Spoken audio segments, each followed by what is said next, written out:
Shalom, shalom, bien-aimés, je vous salue dans le précieux nom de notre Seigneur Jésus-Christ.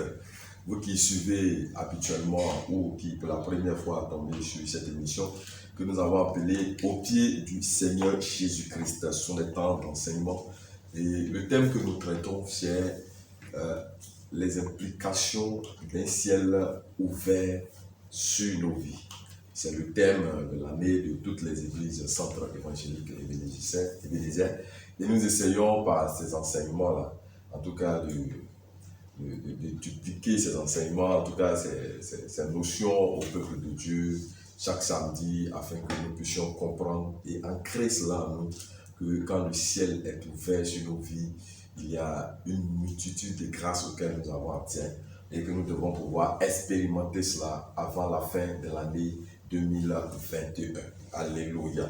Et donc, je vais prier avant que nous commencions. Seigneur, nous te rendons toute la gloire et nous confions ce temps d'échange entre tes mains. Je prie que les cœurs soient disposés et que la puissance de ta parole se manifeste dans les vies, que la vie soit réellement transformée par ta parole qui est esprit et qui est vie. Que ton Saint-Nom soit béni dans le nom de Jésus-Christ de Nazareth. Amen.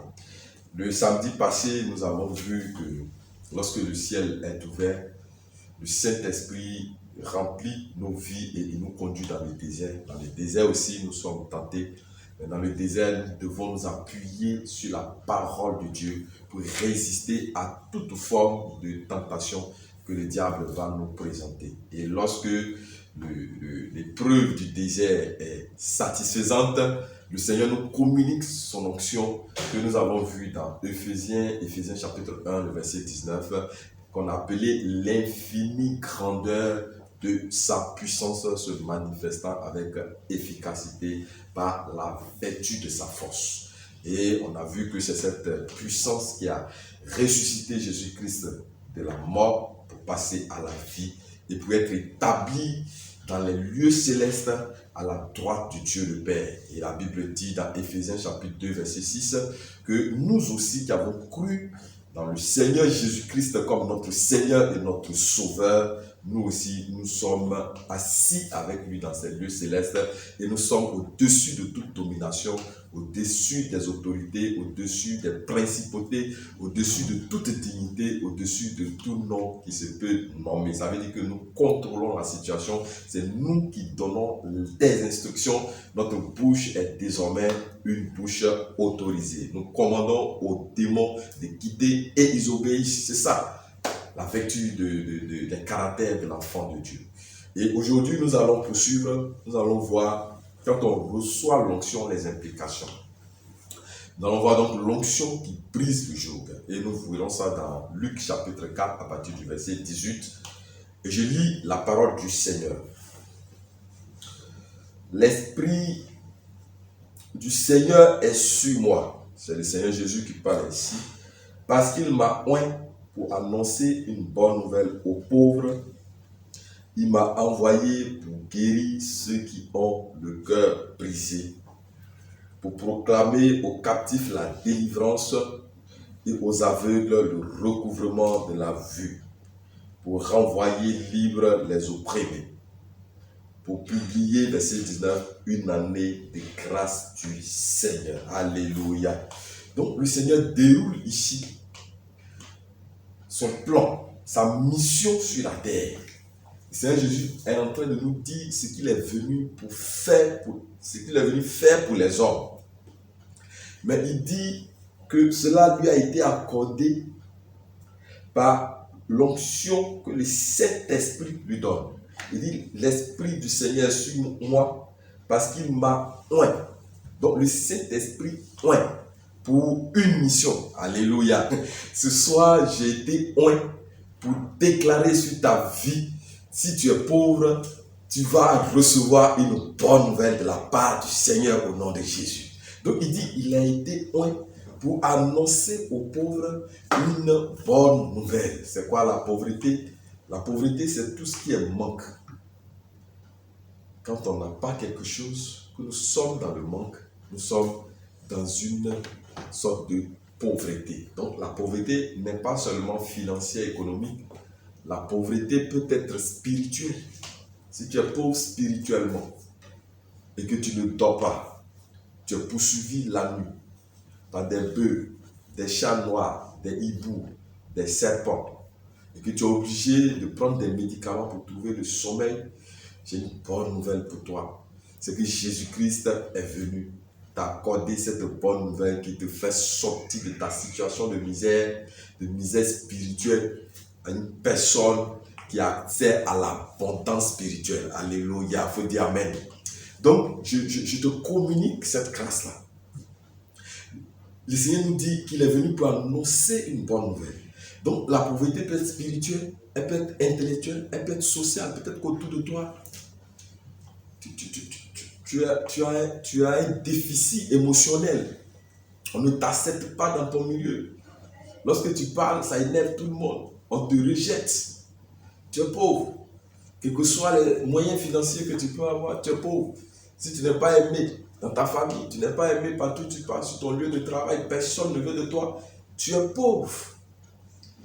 Mais j'ai une bonne nouvelle, c'est que le Seigneur a une bonne nouvelle pour toi, pour te sortir de toute forme de misère. Alléluia. Et tout comme la pauvreté, peut-être la pauvreté financière, où on n'a pas l'argent, on en manque du tout. Il y a certains qui en ont, et qui gaspillent, qui ne savent pas ce qu'ils font avec. Mais il y a d'autres qui n'en ont pas du tout, ça ne vient même pas. La main est sèche. Je déclare que toute main sèche se transforme en main d'abondance en ce soir, au nom de Jésus-Christ, à cause de ce que Christ est venu avec cette onction puissante pour briser le joug de toute forme de pauvreté sur ta vie, au nom de Jésus de Nazareth. Oui, les Africains sont très pauvres. Il est établi selon les statistiques que 70% des Africains sont pauvres. Donc ça veut dire que dans nos églises aussi, il y a 70% de pauvres. Ne nous gênons pas.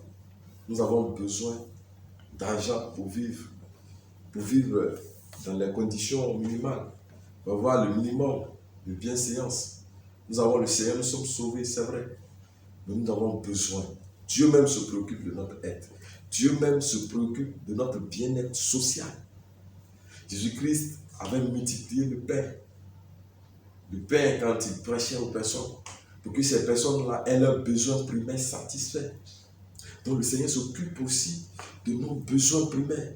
Si nous sommes limités financièrement, ce n'est pas la volonté de Dieu. Dieu veut que nous puissions sortir de cette situation. Il dit dans Jean 10 que le voleur ne vient que pour dérober, pour égorger et pour détruire. Il dit, lui, il est venu afin que ses brebis aient la vie et qu'elles soient dans l'abondance. Je déclare que tu es dans l'abondance de Christ au nom de Jésus. Sois dans l'abondance. Sois dans l'abondance au nom de Jésus. 2 Corinthiens 8-9 dit aussi que vous connaissez la grâce de votre Seigneur Jésus-Christ, qui, du riche qu'il était, s'est fait pauvre afin que vous soyez enrichis. Jésus-Christ a pris notre pauvreté et il nous a donné sa richesse. Ce n'est pas vrai de croire que Jésus-Christ était pauvre. Jésus n'était pas pauvre. Quand il devait payer l'impôt à César, il a envoyé Pierre qui allait pêcher un poisson. Et dans le ventre de ce poisson se trouvait une matière précieuse qu'on appelait le statère. C'est ce qu'ils ont vendu. Ils ont pris pour payer l'impôt. Donc Jésus n'était pas pauvre. Il savait où trouver l'argent. Il savait où avoir de l'argent quand il en manquait. Jésus était aussi entouré de personnes qui étaient très riches. Suzanne, qui était l'intendante d'Hérode, il y avait des femmes de distinction qui avaient des grands moyens, qui l'assistaient de ses biens. Donc Christ n'était pas pauvre. Donc ce n'est pas dans sa volonté que nous soyons pauvres. Et Christ est Dieu. Et parce qu'il est Dieu, il dit, l'or et l'argent m'appartiennent. L'or et l'argent m'appartiennent. Donc si l'or et l'argent appartiennent à Dieu, et que nous aussi, nous sommes co-héritiers de Jésus-Christ, ça veut dire que l'or et l'argent appartiennent à notre Père. Donc si vous avez un Père qui est très riche, si vous êtes l'enfant d'un président de la République, il est normal que vous aussi, vous soyez riche. Alléluia. Nous les chrétiens, c'est difficile pour nous de comprendre ça. Mais le Seigneur vient pour briser ce joug de nos vies et que toute forme de pauvreté, toute forme de misère chronique soit cassée et soit détruite et que complètement nous soyons à l'aise financièrement et nous ayons les moyens pour vivre, nous soyons heureux sur la terre et bénéficier également de la vie éternelle. C'est ce que le Seigneur nous communique. Quand Pierre lui a demandé, nous avons tout abandonné pour te suivre, qu'est-ce que nous gagnons? Il a dit, il n'y a personne qui, à cause de la bonne nouvelle, m'est suivi, ayant abandonné ses frères, ses soeurs, ses champs, ses richesses de ce moment, ne retrouve dans le siècle présent tout ce qu'il a laissé et dans le siècle à venir la vie éternelle. Donc ça veut dire quoi? En d'autres termes, lorsqu'on laisse tout ce qu'on avait comme mauvaise vie pour venir à Christ, tout ce que nous avons gagné par la magouille, par la corruption, par des choses ignobles, par les crimes, par la vente de la drogue, toutes ces choses ignobles, lorsque nous les abandonnons, que nous venons à Jésus, Jésus-Christ là que nous adorons, que nous suivons, nous donne cela au centuple, c'est-à-dire au-delà de ce qu'on avait dans la misère, au-delà de ce qu'on avait dans le péché, au-delà de ce qu'on avait dans la souffrance, il nous donne cela multiplié par 100. Et il met dessus ce qu'on appelle la vie éternelle, qui est l'immortalité de notre âme. Alléluia. Donc, le Seigneur vient ici pour t'apporter une bonne nouvelle. Quelle est la bonne nouvelle qu'on peut apporter à un pauvre? C'est que sa situation change. C'est que de sa situation de pauvreté, il passe à une situation d'abondance. Il passe à une situation de personne riche. Il passe à une situation de personne prospère. Il passe à une situation de personne aisée. Il passe à une situation qui a ce qu'il faut pour pouvoir à ses besoins primaires. Il passe à une situation d'une personne qui n'est pas limitée par l'argent. Je déclare sur vos vies, vous ne serez pas limité par l'argent, par le pouvoir de l'argent. L'argent va vous servir. Ce n'est pas vous qui allez le servir. Vous n'allez pas être cupide, mais tout ce que vous allez faire, l'argent va accompagner cela. À cause de la grâce de Dieu sur votre vie. Jésus-Christ dit qu'il a été oint pour ça. C'est ce qu'il a dit. La parole de Dieu est la vérité. Et il ne peut pas mentir.